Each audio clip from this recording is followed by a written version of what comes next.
Good morning students, welcome back again to the 10th class mathematics classes. मैंने आपको demo दिया का that is the polynomials. आज की क्लास में हम डेमो दे रहे हैं क्लास 10th मैथमेटिक्स का जो 4th चैप्टर है that is the quadratic equation. हालांकि मैंने पॉलिनोमियल में आपको बताया था इक्वेशन कितने तरह की होती हैं, that is the linear equation, quadratic और क्यूबिक इक्वेशन। लेकिन आज जो है हम स्पेसिफिकली बात करने वाले हैं क्वाड्रेटिक इक्वेशन। तो क्वाड्रेटिक इक्वेशन बेसिकली है क्या? सबसे पहले अगर हम क्वाड्रेटिक इक्वेशन को जनरल फॉर्म में रिप्रेजेंट करें तो उसके लिए हमारे पास जनरल फॉर्म है ax² + bx + c = 0।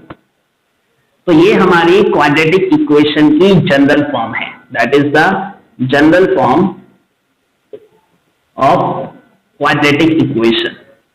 ये हमारी क्वाड्रेटिक इक्वेशन की जनरल फॉर्म है।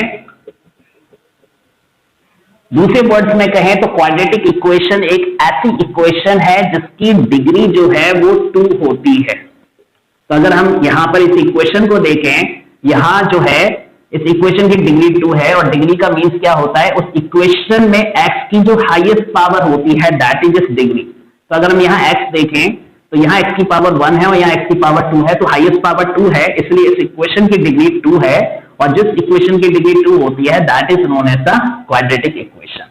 तो इसको जनरल फॉर्म में इससे रिप्रेजेंट करते हैं ax² + bx + c = 0, लेकिन वहां एक कंडीशन और है where a not equal to 0। a आपका 0 के इक्वल नहीं होना चाहिए, b आपका 0 हो सकता है, c आपका 0 हो सकता है, लेकिन a जो कोफिशिएंट है वो आपकी 0 के इक्वल नहीं होना चाहिए। क्योंकि अगर a 0 हो जाता है तो उस कंडीशन में ये पूरा टर्म 0 हो जाएगा और अगर ये टर्म 0 हो गया तो इक्वेशन बिकम bx + c, तो वो लीनियर इक्वेशन हो जाएगी, फिर वो क्वाड्रेटिक इक्वेशन नहीं कहलाएगी। So there must be essential condition that ax² में जो a कोफिशिएंट है उसकी वैल्यू 0 नहीं होनी चाहिए।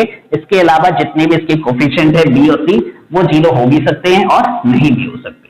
So here a, b and c ये क्या है, इसके कोफिशिएंट है। अब इस इक्वेशन को क्वाड्रेटिक इक्वेशन इसलिए कहा जाता है क्योंकि अगर हम इसको ग्राफ में प्लॉट करते हैं, x और y के टर्म्स में रिप्रेजेंट करने की कोशिश करते हैं, so we will get a parabola, या तो इस तरह से या फिर अपवर्ड फॉर्म में, आइदर द डाउनवर्ड पैराबोला और the upward parabola, that depends upon the value of their coefficient. जो उसके कोफिशिएंट हैं उनकी वैल्यूज पर डिपेंड करता है। तो this is the quadratic equation. तो ये क्वाड्रेटिक इक्वेशन का एक जनरल इंट्रोडक्शन हो गया। क्वाड्रेटिक इक्वेशन एक वो इक्वेशन है जिसे हम ax² + bx + c = 0 की फॉर्म में रिप्रेजेंट कर सकते हैं, जहां a, b और c उसके कोफिशिएंट है। इसे क्वाड्रेटिक इसलिए कहा गया क्योंकि इसकी डिग्री 2 है, यानी इस इक्वेशन में x की हाईएस्ट पावर 2 है और इस इक्वेशन में a की वैल्यू 0 नहीं होनी चाहिए। इसको ग्राफिकली रिप्रेजेंट करेंगे तो हमें पैराबोला मिलता है, that is either upward parabola और downward parabola, that depends upon their coefficient value. इसके बाद इस चैप्टर में जो नेक्स्ट टॉपिक है, जो नेक्स्ट इंपॉर्टेंट पार्ट है, वो सिर्फ ये है, यानी आप इस चैप्टर में क्या क्या पढ़ने वाले हैं।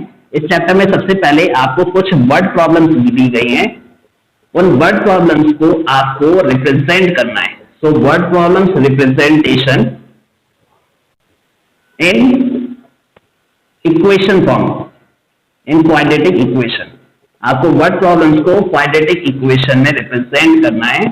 क्वेश्चन में दिया जाता है वर्ड प्रॉब्लम्स को रिप्रेजेंट करना है मैथमेटिकली। तो मैथमेटिकली अगर आप किसी भी चीज को रिप्रेजेंट करते हैं वो इक्वेशन की फॉर्म में ही रिप्रेजेंट होगी, और यहां जब हम क्वाड्रेटिक इक्वेशन पढ़ रहे हैं तो यहां हम उसको क्वाड्रेटिक इक्वेशन की फॉर्म में रिप्रेजेंट करेंगे। इसके बाद जो सेकंड टॉपिक है that is solving the quadratic equation. हमें क्वाड्रेटिक इक्वेशंस को सॉल्व करना आना चाहिए। बस ये 2 टॉपिक आपको ओवरऑल इस चैप्टर में पढ़ने हैं। अब सॉल्विंग द क्वाड्रेटिक इक्वेशन के कुछ मेथड हैं। सबसे पहला जो मेथड है that is the factorization method. हम फैक्टराइजेशन मेथड से सॉल्व कर सकते हैं। दूसरा मेथड जो है that is perfect square method. हम परफेक्ट स्क्वायर बना के भी इसको सॉल्व कर सकते हैं। और तीसरा जो है दैट इज क्वाड्रेटिक फॉर्मूला। हम क्वाड्रेटिक फॉर्मूला का यूज करके भी क्वाड्रेटिक इक्वेशन को सॉल्व कर सकते हैं। तो ये सारी चीजें जो है हमें क्वाड्रेटिक इक्वेशन वाले पार्ट में पढ़नी है। आई थिंक ये वीडियो आपके लिए हेल्पफुल होगी और बेसिक इंट्रोडक्शन आपको क्लियर हुआ होगा। अगर आपको इससे रिलेटेड कुछ और भी चीजें पूछनी है तो you can mention it in the comment section, और अगर आप हमारी क्लासेस को ज्वाइन करना चाहते हैं तो you can contact to the following numbers. Thank you.